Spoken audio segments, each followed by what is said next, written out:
किसानों की फसल खेत में कटने के लिए तैयार है, लेकिन एक ऐसी घटना भोरे विधानसभा से कल या परसों में चर्चा में आई, जिसने सभी को एक बारगी सोचने पर मजबूर कर दिया। आग की वजह से खेत में तैयार फसल में व्यापक क्षति हुई और इसे लेकर बिहार सरकार में मंत्री शिक्षा विभाग और भोरे विधानसभा क्षेत्र के स्थानीय विधायक श्री सुनील कुमार ने आज अग्नि पीड़ितों के दरवाजे पर जाकर के, उनके खेतों में जाकर के अपनी संवेदना व्यक्त की, स्थान का दौरा लिया, साथ ही स्थानीय शासन और प्रशासन को ये निर्देश दिए कि पीड़ितों के मुआवजे का काम जल्द से जल्द हो। हम स्वागत करते हैं सर आपका द पॉइंट मीडिया और समय की मांग पर। ये जानना चाहेंगे कि जो फसल तैयार है और इसमें आग से प्रतिवर्ष व्यापक क्षति होती है, किसान बचाव के लिए क्या क्या उपाय कर सकते हैं?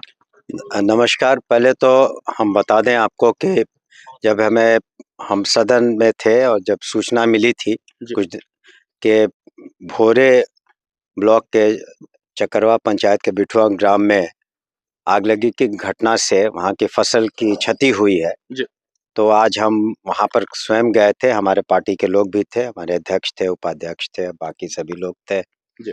तो हम लोगों ने देखा करीब 1.5-2 बीघे की फसल में नुकसान हुआ है।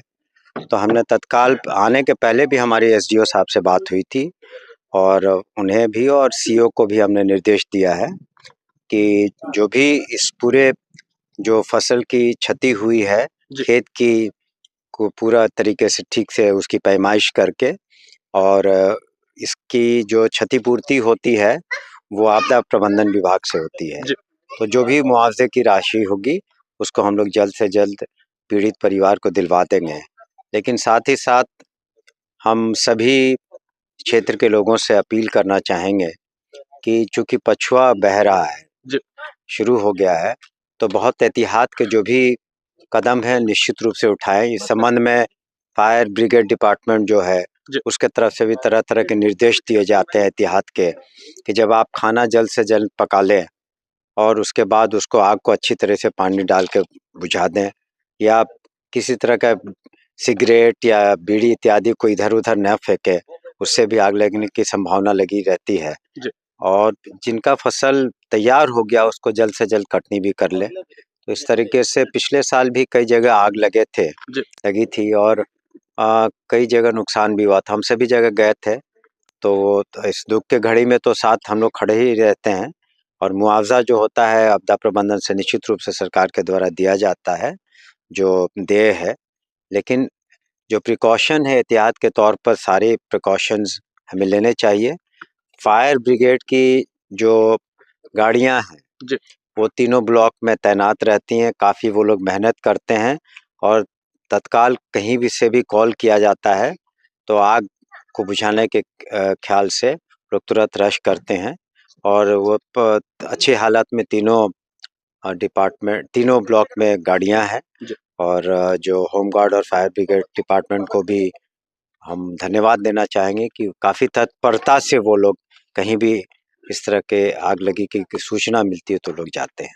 सर, आग के जो 2 प्रमुख कारण इन दिनों में देखे जाते हैं, अगर आम जनता की लापरवाही को हटा दें, तो बिजली के तारों से, हाई टेंशन तारों से जो स्पार्क्स निकलते हैं, एक तो वो आते हैं। दूसरा जो फसल की कटाई के बाद भूसा बनाने वाली मशीन रिपर वगैरह से जो चिंगारियाँ निकलती हैं।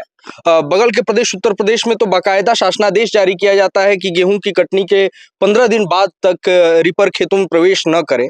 क्या अपने क्षेत्र में भी ऐसे नियम बनाए जाएँगे या बिजली की कटौती की जाएगी और एहतियात के कदम उठाए जाएँगे? देखिए, बिजली की कटौती करना तो व्यावहारिक नहीं होगा, क्योंकि उसकी ज़रूरत भी तो आपको अन्य चीज़ों में पड़ती है, बिजली की लगातार ज़रूरत पड़ती है। बिल्कुल। तो उसको काटना ठीक नहीं, लेकिन मेरे ख्याल से एहतियात के जो कदम हैं, उसको उठाना बेहतर होगा और जल्द से जल्द आपकी फसल अगर तैयार हो तो उसको काट लें और उसका स्टोरेज, या हमने कहा कि जैसे कि खाना पका जैसे कि स्टडी किया गया था, मैंने भी फायर ब्रिगेड में मुझे वहाँ से वर्क करने का मौका मिला डीजी के तौर पे।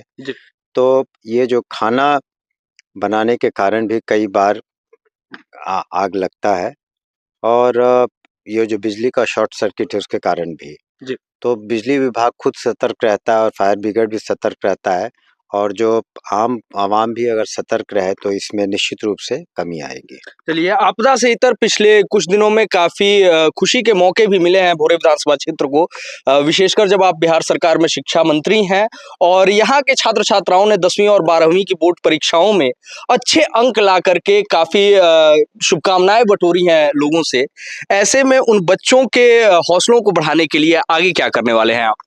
देखिए, इंटरमीडिएट का जी। रिजल्ट और बोर्ड का रिजल्ट 10th का पूरे हिंदुस्तान में सबसे पहले प्रकाशित हुआ। जी। और जिस तरह से हमने टेक्नोलॉजी का, कंप्यूटराइजेशन का इस्तेमाल किया गया है बिहार स्टेट एजुकेशन बोर्ड के द्वारा, तो हम लोगों ने सुनिश्चित किया है कि किसी तरह की उसमें गड़बड़ी नहीं हो और किसी तरह का बैड प्रैक्टिसेस, रॉन्ग प्रैक्टिसेस का इस्तेमाल नहीं हो। जी। और हम मुबारकबाद देते हैं न सिर्फ अपने क्षेत्र के लड़के लड़कियों को जिन्होंने बहुत अच्छा परफॉर्मेंस दिया है, लेकिन सभी बिहार के छात्र छात्राओं को जिन्होंने अव्वल दर्जे से अपने अंक हासिल किए हैं। लेकिन साथ ही साथ ये भी हम लोगों ने सुनिश्चित किया है, चाहे इंटरमीडिएट हो, चाहे 10th की परीक्षा हो, तो हमने निर्देश दिए हैं कि कंपार्टमेंटल जो एग्ज़ाम्स है वो मई के अंत तक कंप्लीट करा लिए जाएँ, ताकि जो बच्चे छात्र छात्राएं पास नहीं कर पाएँ किसी वजह से किसी एक सब्जेक्ट में, तो उनका पूरे ईयर का लॉस नहीं हो। तो कंपार्टमेंटल एग्ज़ाम्स जो हैं वो 31 मई तक कंप्लीट भी हो जाएंगे और रिजल्ट्स भी उसके निकल आएंगे, ताकि वैसे छात्र छात्राओं को पुनः एक मौका मिले कहीं भी एडमिशन लेने का यूनिवर्सिटीज़ में और उनका ईयर का लॉस नहीं हो। चलिए, सर, जब 10th 12th के में तो हम 10th और 12th के बोर्ड के एग्जाम्स में तो हम लोग अव्वल रहते हैं, लेकिन जब बात हायर एजुकेशन की आती है तो हम लोग पिछड़ क्यों जाते हैं? वहाँ एग्जाम ही नहीं होते हैं 6 साल तक। नहीं, देखिए, हायर एजुकेशन में अब मात्र 4 ऐसे विश्वविद्यालय रह गए हैं जहाँ सेशन पीछे है। 10 विश्वविद्यालय में सेशन ठीक हो गया है और हम उम्मीद करते हैं अगले 6 से 8 महीने में वहाँ भी रेगुलराइज हो जाएगा। हमने वाइस चांसलर्स की मीटिंग भी की थी कि सेशंस टाइम पर हों, फाइनेंशियल रेगुलरिटी भी रहे, ताकि सभी शिक्षकों का समय पर वेतन और पेंशनर्स को वेतन मिल सके।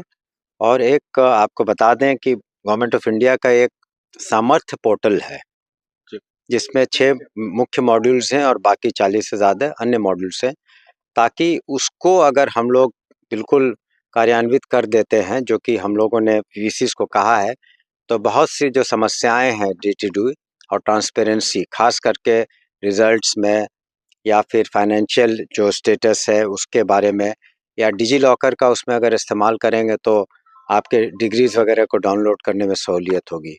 तो उसका भी हम लोग कोशिश कर रहे हैं कि अगले 6 महीने में उसको लागू कर दिया जाए। चलिए, चलते-चलते हमारे माध्यम से जो भी लोग आपको देख रहे हैं, उनसे आप क्या कहना चाहेंगे?